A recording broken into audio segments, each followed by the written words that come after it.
obedecer, mas que importante é prova de amor.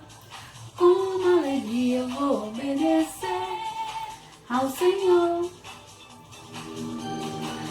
Obedecer, mas que importante é prova de amor. Com alegria eu vou obedecer ao Senhor. Olá, crianças, tudo bom? Tia Lu novamente. Como é que vocês estão? Como é que tem passado a quarentena? Espero que tenham passado bem, tá certo? E hoje a tia veio novamente para contar uma nova história. Vocês querem ouvir? A história que a tia vai contar hoje, ela começa da seguinte forma. A Bíblia diz que Deus, lá do céu, olhou para a terra e viu uma cidade chamada Nínive. E ele viu que essa cidade estava fazendo coisas que o desagradavam.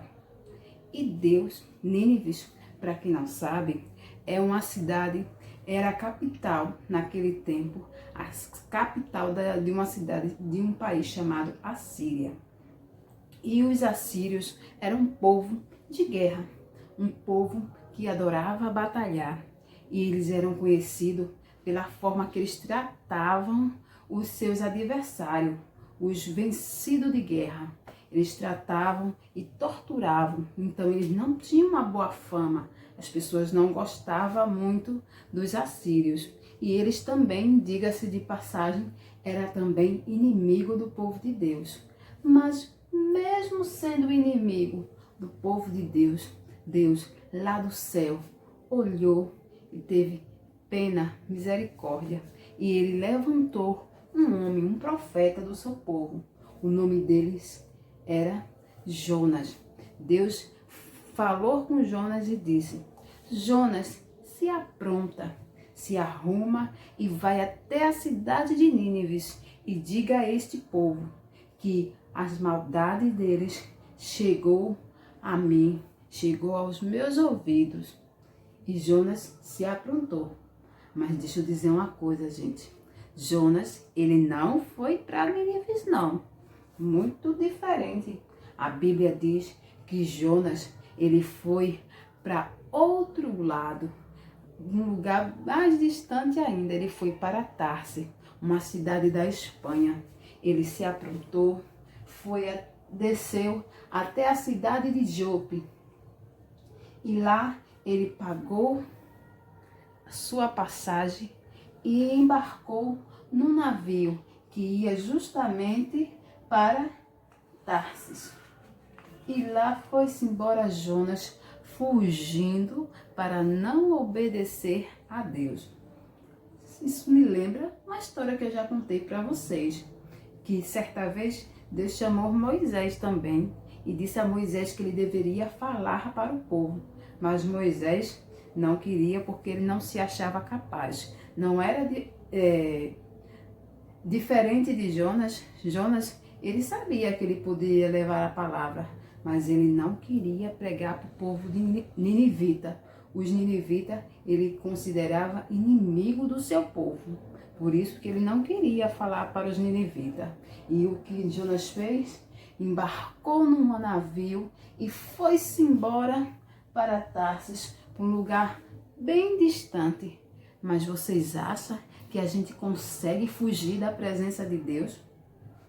Não, Nanina, não. A Bíblia diz que depois que o barco partiu, houve uma grande tempestade e o barco começou a balançar. Ventos fortes, chuvas e tempestade assolaram aquele barco. A Bíblia diz que os homens daquela embarcação ficaram apavorados. Deus, socorro! Cada um começou a orar a seu Deus. Nos ajude, por favor, me ajude. Mas nada de solução. Eles não sabiam por que aquilo ali estava acontecendo. O capitão, ele entrou lá dentro da embarcação e quando chegou no porão, Sabe quem ele encontrou dormindo?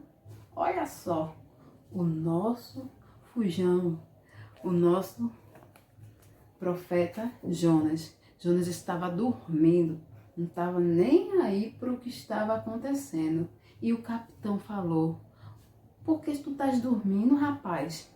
Não está vendo que tem uma tempestade assolando o nosso barco? Ora para teu Deus, talvez ele se compadeça e resolva essa situação. Então, era costume daquele tempo os homens lançarem sorte. O que é lançar sorte?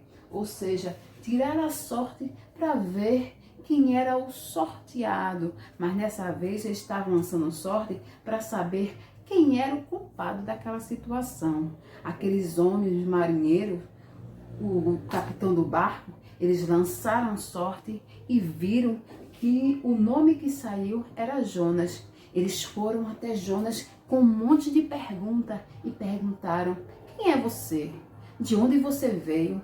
Qual é o seu povo? Qual é a sua nação? Qual é a sua ocupação? E Jonas confessou que ele era hebreu e que ele estava fugindo do Deus dele. E aqueles homens ficaram apavorados. Que Deus é esse que manda tempestade, que manda ventos fortes atrás de um homem que está fugindo da sua presença? E foi o que aconteceu. Aqueles homens perguntaram: e aí, o que é que a gente faz para resolver isso? Para acalmar o seu Deus? E Jonas disse: pode me lançar no mar, pode me jogar. Mas aqueles homens atemorizados, com medo, com aqueles ventos, com a força do Deus desse homem Jonas, eles não lançaram. Eles tentaram remar para tentar chegar na praia, mas os ventos não deixavam que eles chegassem na praia. Eles também, então, eles oraram a Deus, ao Deus de Jonas, e disseram: Senhor, que a morte desse homem, ao a gente lançar ele no mar, não recaia sobre nós. Nós não temos culpa. Eu sei que todas essas coisas estão nas tuas mãos. E foi assim que eles oraram a Deus. Pegaram Jonas e lançaram no mar. A Bíblia vai dizer que aquele vento forte, aquela tempestade, aquele barulho se acalmou. E veio a bonança. E veio a calmaria. E tudo se acalmou. Aqueles homens, vendo aquela situação, aquele momento de tempestade, e tudo se acalmou. Ao lançar aquele homem no mar, eles oraram ao Deus de Jonas e até fizeram promessas. Jonas, ao ser lançado no mar, Deus providenciou um grande peixe. E aquele grande peixe o engoliu. Algumas pessoas costumam dizer, né, falar que foi uma baleia, mas a Bíblia não fala que foi baleia. Criança esperta sabe que a Bíblia nos conta que foi um grande peixe que engoliu Jonas. Então, aquele grande peixe engoliu Jonas e o levou.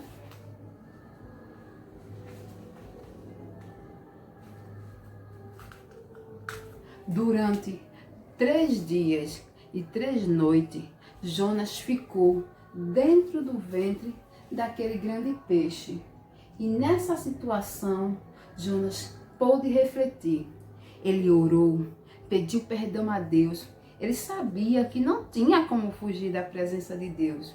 E ali ele se arrependeu e pediu uma chance a Deus, pois ele sabia que ele não devia ter fugido e devia ter obedecido. E foi o que aconteceu. Deus, no seu infinito amor, na sua infinita misericórdia,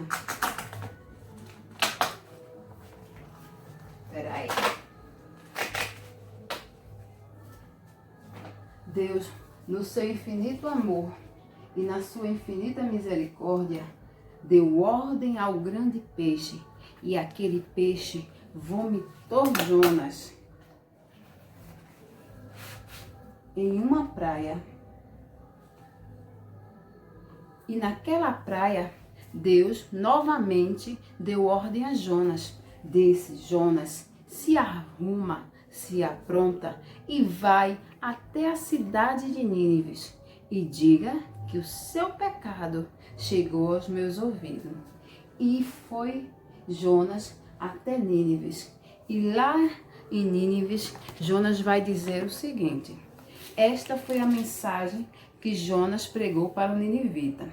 Lá no livro de Jonas, no capítulo 3, no versículo 4, Jonas vai dizer: dentro de 40 dias, o Senhor, Nínive será destruída. Esta foi a mensagem que Jonas pregou para os ninivitas. Durante a cidade de Nínive era uma cidade bem grande. A Bíblia diz, e alguns historiadores dizem, que ela, de uma ponta a outra, levava em média 3 dias de viagem. E durante esse tempo, Jonas foi de uma ponta a outra no oceano.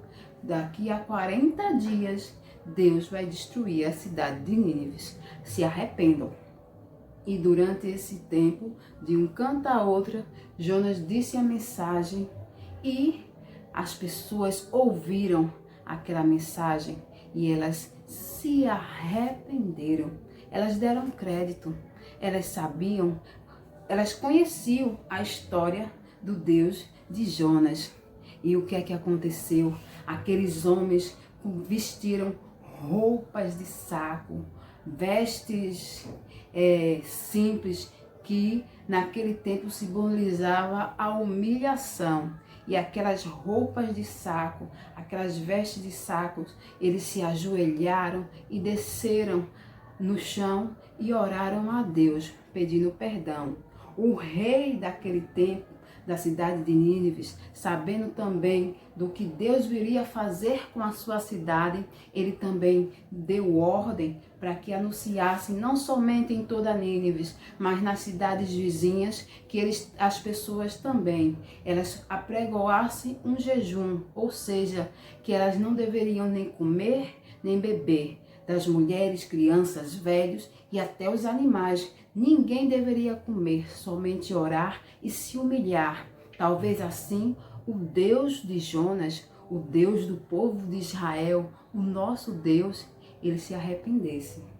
E como já disse, o nosso Deus, ele é tão infinito em misericórdia que ele voltou na sua resposta e perdoou ao povo ninivita. O Jonas, ele não ficou muito feliz. Imagina você pregar para várias pessoas e as pessoas ouvirem a mensagem que você pregar sobre Deus e elas se arrependerem. Mas Jonas não ficou contente não. Mas Deus, ele perdoa a quem ele quer. Ele abençoa a quem ele quer. E era Deus que queria abençoar os ninivitas. O povo de Nínive, durante muito tempo, eles viveram assim. Esse é o meu amigo Múcio. Múcio, ele, assim como os ninivitas, Múcio, ele é uma pessoa que ele não conhecia a verdade. E as pessoas, quando elas não conhecem a verdade, elas vivem assim, olha, cegas. Elas não conseguem ver a verdade de Deus. Elas têm o coração amargurado, o coração adoecido, um coração que não conhece a Deus. Por isso, elas estão doentes. Tem pessoas que costumam dizer que a casa de Deus, ele é como um hospital. Mas pensa só, no hospital as pessoas vão doentes, vão com as suas enfermidades, e muitas de lá saem saradas, as suas enfermidades exterior. Possa ser o coração, que é dentro do nosso corpo, mas são enfermidades exterior. Mas elas não saem saradas da alma. E só quem pode tratar a alma do ser humano é Deus, é Cristo. Só Ele, a própria palavra vai dizer que Ele vai na divisão do espírito e da alma para tratar. E só quem pode tratar o nosso espírito é Deus. E é o espírito que importa, pois é ele que vai para o céu.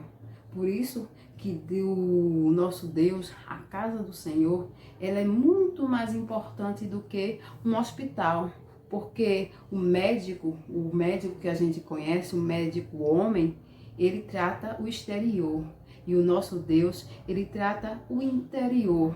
Não o interior, a parte dentro, física do nosso corpo, mas a nossa alma, que muitas vezes, aparentemente parece aquela beleza, aquele exterior bonito, mas muitas vezes lá dentro está assim, como o nosso amigo muito, doente, cego, faminto da palavra, apoiado em muletas porque não consegue enxergar, algemado, acorrentado pelo pecado. Mas quando ali Jonas falou de Deus, falou do projeto dele para Nínive, aqueles homens, eles ouviram. A Bíblia diz que o homem, a salvação vem para o homem pelo ouvir e ouvir a palavra de Deus. Quando aqueles homens ouviram Jonas falar que Deus ia destruir a cidade se eles não se arrependessem, eles caíram em si e se arrependeram. Eles já não estavam mais cegos do pecado, porque eles agora sabiam que o Deus, o único Deus, ele era capaz de perdoar aqueles homens. Se eles se arrependeram é porque eles conheciam a história do povo, porque os assírios eles não faziam parte do povo judeu. Mas como eles saberiam que aquele Deus, o Deus que Jonas estava falando, eles poderiam dar crédito que o Deus que Jonas estava falando poderia destruir a cidade? Deixa eu dizer uma coisa, as histórias do povo hebreu circulou muito o mundo daquele tempo. Se lembra da história de Sodoma e Gomorra? A mesma coisa.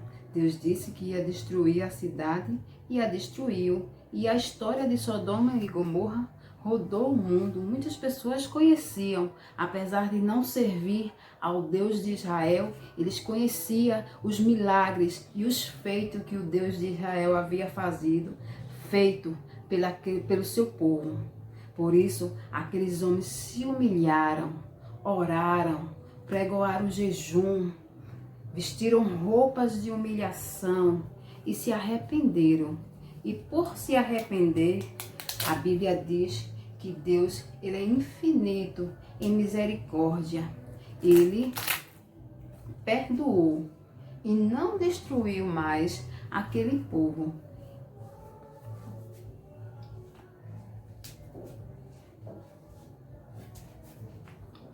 O povo de Nínive, por muito tempo, eles viveram assim, cegos, sem conhecimento da palavra de Deus. Porém, quando ali eles ouviram a mensagem, eles se arrependeram. E neste dia,